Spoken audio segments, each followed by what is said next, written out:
apapun caranya kita akan lawan dan pertahankan nasab kita. Setelah nulis begitu dia mati. Jangan macam-macam. Kenapa? Karena apabila sesuatu kashful astar telah terjadi, maka tidak ada satu kekuatan pun yang mampu untuk mencegahnya. Kalau orang berani untuk berdiri tegak ketika ada bulldozer, maka dia akan terlindas oleh bulldozer. Siapapun dia, kalau Allah sudah berkehendak, dan ini nampaknya Allah betul-betul sudah berkehendak.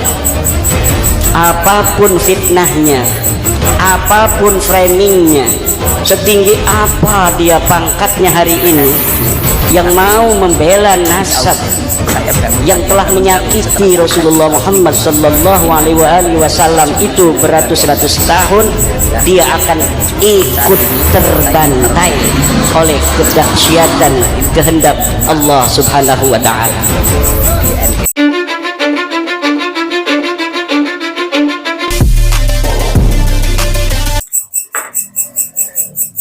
Kita semua sudah mendengarkan apa yang disampaikan oleh Kiai Haji Madzuddin Usman Al-Bantani. Banyak sekali korban kedahsyatan kashful athar. Kiai Haji Madzuddin Usman Al-Bantani berulang kali mengatakan ketika beliau diajak mubahalah, dia akan menolak dengan tegas. Karena beliau kasihan kepada orang yang ngajak mubahalah ini.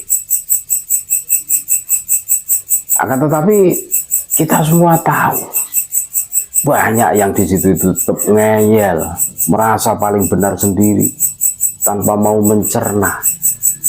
Kiai Haji Madzuddin Usman Al-Bantani itu berdasarkan referensi kitab, seheboh apapun fitnahan yang kalian lontarkan, kalian akan hancur. Ibarat orang yang berani menghadang sebuah bulldozer akan tergilas. Inilah tanda-tanda karomah Kiai Haji Madzuddin Usman Al-Bantani yang kasat mata. Ini sebagai renungan buat kalian-kalian yang masih ta'assub, masih fanatik buta. Ngeri, kasihan kalian. Yang pertama, kalau bukan karomah dari Allah Subhanahu wa Ta'ala, mana mungkin mampu membongkar kepalsuan nasab habaib klan Ba'alwi Al-Kadzabah yang rasis, yang sudah berjalan ratusan tahun hingga sudah dianggap ke level suhroh wal istifadoh selama 550 tahun. Itu yang pertama. Terus yang kedua, selama ini hampir setiap kalangan tidak ada yang berani menyenggol dan mengusik kemapanan habaib. Walau banyak para oknumnya yang ngawur, suka memprovokasi, suka mempersekusi, mendoktrin, mendawir, membelokkan sejarah, memalsukan makam, dan lain-lain.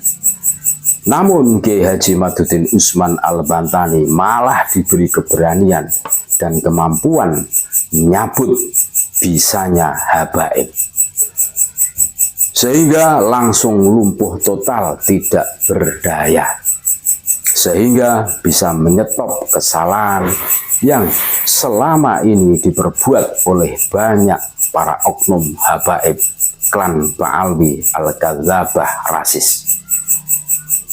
Itu yang kedua. Terus yang ketiga, Kiai Haji Madzuddin Usman Al-Bantani diberi anugerah keluasan ilmu sehingga mampu menghasilkan karya lebih dari 20 kitab berbahasa Arab di usia masih muda, dan di masa sekarang yang termasuk langka serta berdomisili bukan di tanah yang berbahasa Arab.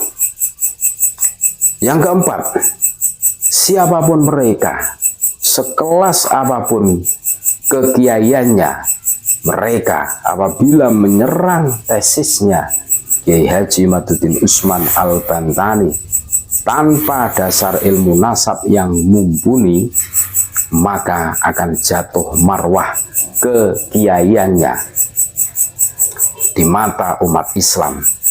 Yang sok jago melakukan mubahalah langsung terkapar, dibayar kontan. Ada yang meninggal dunia di atas panggung acara maupun di pojok kamar. Yang kelima, buah pemikirannya menjadi perbincangan umat hingga saat ini. Walaupun sudah berjalan tahunan, namun masih asik untuk diperbincangkan. Itu. Jadi kalau bukan karomah, ini mustahil, saudara-saudaraku. Cobalah kita berpikir yang jernih, yang realistis. Berikut ini ada beberapa nama ustadz yang meninggal kebetulan. Mereka setelah mereka membela Khabib Pak Alwi, keturunan Yahudi Khazar, Trah Kaukasus. Yang pertama adalah ada seorang Kiai Ustadz Asmuni meninggal di tempat. Santrinya harus percaya pada Pak Alwi, akan mencat santrinya dan alumninya jika ada yang percaya nasabnya mungkote. Selepas itu langsung meninggal. Ustadz Abdullah besok akan memecat santrinya jika ikut Kiai Imad percaya Pak Alwi mungkote, akan dipecat santri dan alumninya. Ustadz Zainal A meninggal setelah nulis di FB bahwa nasab Wali Songo terputus dan harus mempertahankan golongan mereka atau golongan Pak Alwi.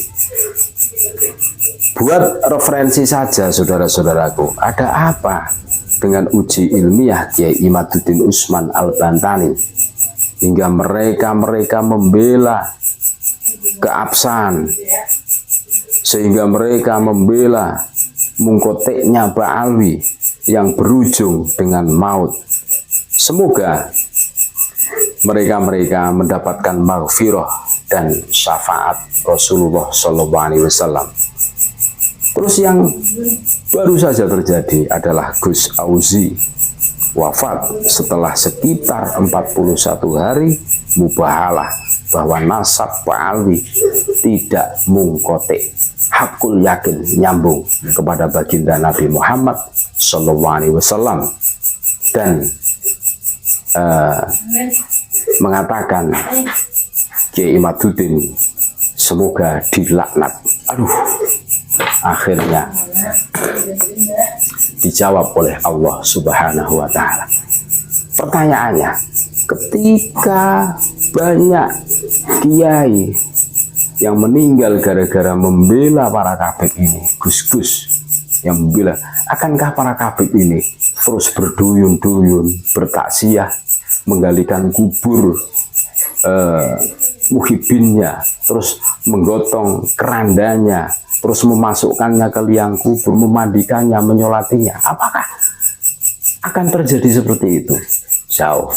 Selama ini kita semua tahu Khabib itu jarang yang seperti itu. Ya ada satu dua lah, tapi kebanyakan ya kayak bos, kayak juragan, sehingga mereka itu tidak pernah bercapek-capek ria, berkeringat-keringat ria. Ya paling ya mengucapkan dari kejauhan saja. Ya Allah, kasihan. Ini sebagai renungan saja, saudara-saudaraku. Mudah-mudahan jangan sampai terjadi lagi. Betul-betul miris, betul-betul ini kengerian tersendiri yang kami rasakan. Kami ngomong seperti ini tujuannya adalah mengingatkan, watawasau bil haq, watawasau bis sabr. Berhati-hatilah.